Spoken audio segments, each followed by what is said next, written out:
سعودی عرب کے آپ سمجھیں بالکل شمالی صحرا میں ایک گاؤں ہے لینا، بڑا گمگشتہ سا، لیکن مشہور ہے اپنے قدیم رازوں کی وجہ سے۔ جی خاص طور پر وہ کنویں جن کے بارے میں کہا جاتا ہے کہ انہیں حضرت سلیمان علیہ السلام کے حکم پر جنات نے کھودا تھا۔ بہت مشہور روایت ہے یہ۔ تو آج ہم اسی موضوع کو، یعنی لینا، حضرت سلیمان علیہ السلام کے جناتی کنوں کو ذرا گہرائی سے دیکھیں گے۔ جی بالکل، کوشش کریں گے کہ اس سے جڑی تاریخ، جو کہانیاں ہیں اور جو حیران کرنے والی باتیں ہیں، ان سب پر بات ہو۔ اور جو بات مجھے سب سے زیادہ حیران کرتی ہے وہ یہ کہ یہ کنویں کسی نرم زمین میں نہیں کھودے گئے، نہیں، بالکل نہیں۔ بلکہ سخت ٹھوس چٹانوں کو کاٹ کر بنائے گئے ہیں۔ تو آئیے اس دلچسپ معمے کو سمجھنے کی کوشش کرتے ہیں۔ ضرور۔ اچھا، تو یہ لینا گاؤں ہے کہاں؟ آپ بتا رہی تھی شمالی سعودی عرب۔ جی، رفح شہر سے کوئی 100 کلومیٹر دور ہے، اور دیکھیں اس کی اہمیت صرف ان کنووں کی وجہ سے نہیں ہے۔ اچھا، اصل میں یہ پرانے تجارتی راستوں پر واقع تھا۔ ایک راستہ جو بیت المقدس سے یمن جاتا تھا، پیدل والا۔ وہ پرانا راستہ۔ جی، اور دوسرا مشہور درب زبیدہ، وہ بھی یہیں سے گزرتا تھا۔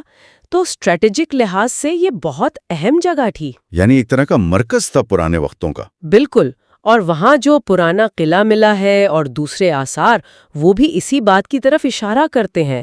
یہ کوئی معمولی گاؤں نہیں تھا، ایک اہم پڑاؤ تھا۔ صحیح۔ اچھا، اب آتے ہیں ان کنووں کی کہانی پر جو سب سے مشہور بات ہے۔ جی، روایت یہ ہے کہ حضرت سلیمان علیہ السلام وہ یمن جا رہے تھے اپنے لشکر کے ساتھ، جی ہاں، اور یہاں لینا کے مقام پر رکیں تو ظاہر ہے لشکر بڑا تھا، پانی کی ضرورت پڑی، شدید قلت ہو گئی۔ صحرا میں پانی کی قلت تو بڑا مسئلہ ہے۔ بالکل، تو انہوں نے پھر جنات کو حکم دیا، جی، اور کہانی یہ بتاتی ہے کہ جنات کا جو سردار تھا، نام سبتر بتایا جاتا ہے، سبتر، جی، اس نے حضرت سلیمان علیہ کے حکم پر اپنے جن ساتھیوں کے ساتھ مل کر یقین نہیں آتا، صرف کچھ ہی دیر میں 300 کنویں کھود دیے۔ 300؟ وہ بھی چٹانوں میں؟ جی ہاں، چٹانوں میں۔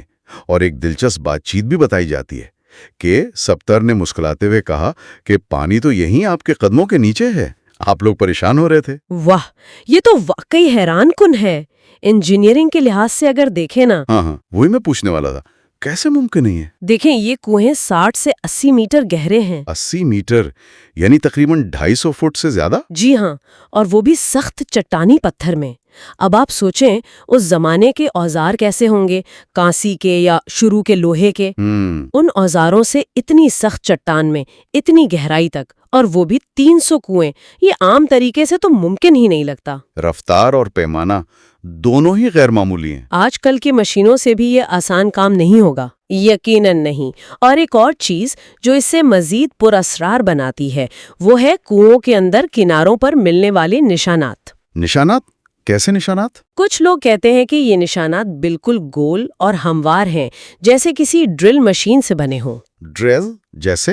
جی، جو ہاتھ کے اوزاروں سے بننے والے کھردرے نشانات سے کافی مختلف لگتے ہیں۔ تو کیا یہ کوئی غیر انسانی ٹیکنالوجی تھی؟ جنات والی بات سچ یا کچھ اور؟ دیکھیں یہ بڑا حساس سوال ہے، یہی تو بحث ہے۔ کچھ لوگ اسے جنات والی روایت کا ثبوت مانتے ہیں، لیکن جو آثار قدیمہ کے ماہرین ہیں وہ ذرا محتاط ہیں۔ وہ کہتے ہیں کہ ہزاروں سال میں پانی کا بہاؤ، ریت کی رگڑ، یہ چیزیں بھی پتھر کو گول اور ہموار کر سکتی ہیں۔ اچھا، قدرتی طور پر بھی؟ جی، ممکن ہے۔ تو حتمی طور پر کچھ کہنا مشکل ہے، لیکن یہ پہلو اس معاملے تو اور گہرا ضرور کرتا ہے۔ یہ بھی ہو سکتا ہے کہ کوئی ایسی قدیم انسانی تکنیک ہو جو ہم بھول چکے ہوں۔ تو وہ جو 300 کنووں کی بات تھی، ان میں سے آج کتنے باقی ہیں؟ اصل تعداد تو شاید اب کسی کو ٹھیک سے معلوم نہیں، لیکن تقریباً 20 کنویں آج بھی موجود ہیں۔ 20 کے قریب؟ جی، اور حیرت کی بات یہ کہ ان میں سے کچھ میں آج بھی میٹھا پانی نکلتا ہے۔ سبحان اللہ، آج بھی؟ جی، اور اب یہ جگہ سیاحوں کے لیے، تاریخ میں دلچسپی رکھنے والوں کے لیے ایک اہم مرکز بن گئی ہے۔ ظاہر ہے۔ اچھا، آپ نے کسی تاریخی حوالے کی بھی بات کی تھی؟ جی، ایک بہت اہم حوالہ ہے۔ مشہور مسلم جغرافیہ دان اور مورخ ہے یاقوت حموی، 12ویں صدی عیسوی میں۔ اچھا، یاقوت حموی؟ جی، سنا ہے نا؟ انہوں نے اپنی مشہور کتاب موجم البلدان میں لینا کا ذکر کیا ہے، اور خاص طور پر یہاں کے میٹھے پانی کے کنووں کی تعریف کی ہے۔ انہوں نے بھی لکھا ہے؟ جی بالکل، انہوں نے بتایا کہ ان کنووں کی وجہ سے یہ علاقہ کیسے ایک اہم تجارتی مرکز بن گیا تھا۔ عراق اور دوسرے علاقوں سے تاجر یہاں آتے تھے۔ تجارتی مرکز۔ ہاں، اور وہ اپنا سامان پہاڑوں میں بنے ہوئے محفوظ گوداموں میں رکھتے تھے جنہیں سیابیت کہا جاتا تھا۔ یہ سیابیت بھی پرانے زمانے کی یادگار ہیں۔ یعنی یاقوت حموی نے ان کنووں کی موجودگی اور اہمیت کو تو مانا، بھلے ہی جنات والی روایت کا ذکر نہ کیا ہو۔ بالکل، ان کا بیان ایک طرح سے تاریخی ثبوت ہے کہ یہ کنویں صدیوں پہلے بھی تھے اور علاقے کی خوشحالی کی وجہ تھے۔ صحیح۔ اور اگر ہم اسے مذہبی نظر سے دیکھیں تو قرآن کریم میں بھی تو ذکر ہے کہ حضرت سلیمان علیہ السلام کو جنات پر اختیار حاصل تھا۔ جی بالکل ہے۔ وہ ان سے بڑے بڑے کام لیتے تھے، بھاری تعمیرات جیسے بیت المقدس کی تعمیر، سمندروں سے موتی نکلوانا۔ تو لینا والی جو روایت ہے وہ اس بڑی تصویر میں کہیں نہ کہیں فٹ ہوتی نظر آتی ہے۔ بات تو ہے۔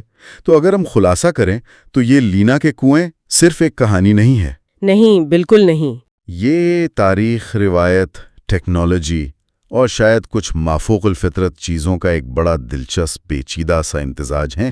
حضرت سلیمان علیہ السلام سے تعلق، جنات کا چٹانوں میں کنویں کھودنا، پرانے مورخین کے حوالے اور ان کا آج تک باقی رہنا، یہ سب مل کر ایک بہت ہی مسحور کن تصویر بناتے ہیں۔ یقیناً، اور یہ ہمیں یاد دلاتا ہے کہ پانی پرانی تہذیبوں کے لیے کیا معنی رکھتا تھا۔ زندگی تھا۔ جی، یہ انسانی یا شاید غیر انسانی صلاحیتوں کی حدوں پر بھی سوال اٹھاتا ہے، اور یہ بھی دکھاتا ہے کہ کیسے وسائل اور راستے جو ہیں وہ آبادیوں اور تجارت کو شکل دیتے ہیں۔ یہ کہانیاں صرف ماضی کی باتیں نہیں، یہ ہماری ثقافتی یادداشت کا حصہ ہیں۔ بالکل۔ اور آخر میں ایک سوال شاید سوچنے کے لیے چھوڑ جاتے ہیں ہم سب کے لیے، جی، کہ لینا جیسی جگہیں جہاں ٹھوس آثار قدیمہ ایک ایسی حیران کن روایت سے جڑے ہیں، یہ ہمیں تاریخ، عقیدے اور جو چیزیں ہم نہیں جانتے ان کے بیچ کی سرحدوں پر غور کرنے پر مجبور کرتی ہیں۔ ماضی میں ایسی اور کون سی ناممکن نظر آنے والی تعمیرات ہیں جو ہمیں اپنے پرانے خیالات پر دوبارہ غور کرنے کی دعوت دیتی ہیں؟